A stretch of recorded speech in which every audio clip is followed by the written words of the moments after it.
When you think of an FPS or first-person shooter, what comes to your mind? Is it a multiplayer esport known like Valorant, Counter-Strike, Apex Legends, or maybe even Team Fortress 2? Or does your mind head towards single-player boomer shooters like Doom, Wolfenstein, Half-Life, or maybe even Ultrakill? Whatever your preference though, there's no denying the thrill of aiming a target down and shooting it. It does get tedious sometimes though, especially with the same experience each and every time.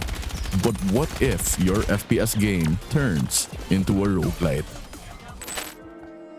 I encountered Unyielder over in the Thailand game show expecting a generic first-person shooter, but while I was playing I actually got hooked. It was fast, frantic, and fun, and if you enjoy fast-paced shooters like Apex Legends or Ultrakill, you'll enjoy Unyielder. I also realized how I'm actually bad at aiming, and as much as my pride wanted me to stay at their booth, I had to give way to the other guests in the area. I had another go on my own rig after the event, and after getting bodied for hours upon hours on end, my incompetence got the better of me and the demo was just scratching the surface of what was yet to come. In Unyielder, you initially play as Gatling, an amnesiac robot on a mission, and with him you get a taste of what the gameplay loop of Unyielder would be like.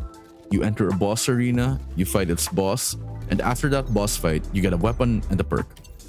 Weapons are self-explanatory, while perks modify the current run you're on, whether they be in the form of extra ammo, more health, or even other modifiers under the sun. Combat is self-explanatory in Unyielder, but the bosses and how you fight them aren't, in a conventional sense. They aren't just some tin cans waiting to be shot, but multi-staged bullet hell machines. Dodging and weaving could only bring you so far, but Unyielder has the ecosystem to set it apart from other games in the genre. You see a flash? Counter hit. Out of ammo but not out of options? Parry.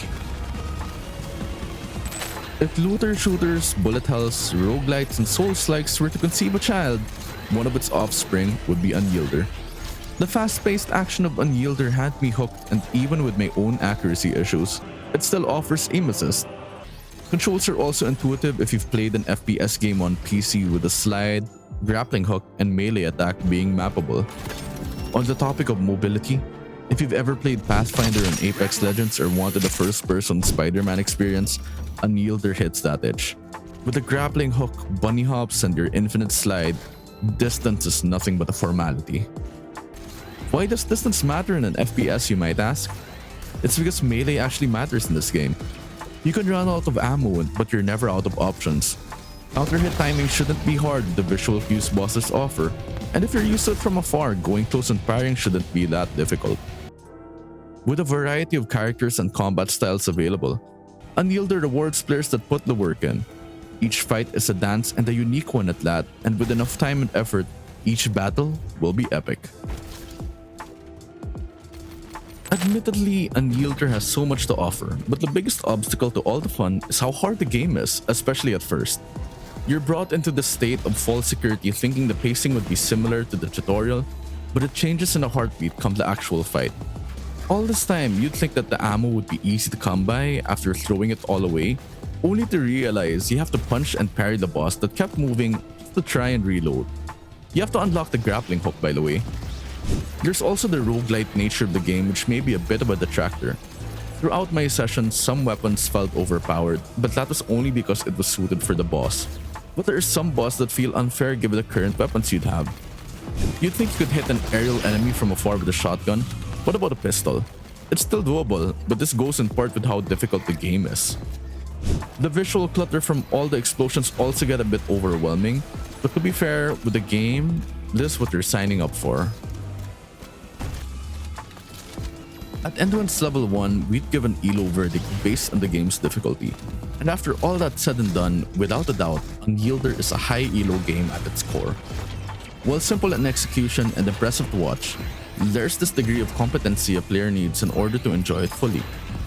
Aim assist is a helpful tool and all to allow more intermediate gamers to enjoy, but this is the type of game that needs you to sweat. If I were to give Unyielder a title, it'd be the Souls-like of FPS games, and I mean that with all respect. It's a hard game and there's no doubt about it, but beating it just makes you feel like the king or queen of the world.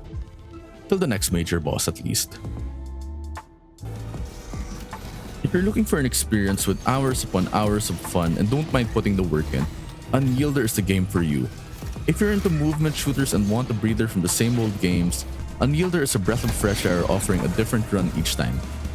One aspect of the game that makes it fun as a casual experience is how you could exit the game and come back to where you stopped at, and with each level being a few minutes long, you can genuinely maximize your time no matter how long or short the session is.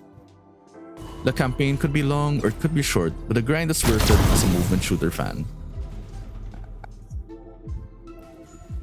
Unyielder is a game made with tons of love, and Shueisha Games hit it out of the park in its execution.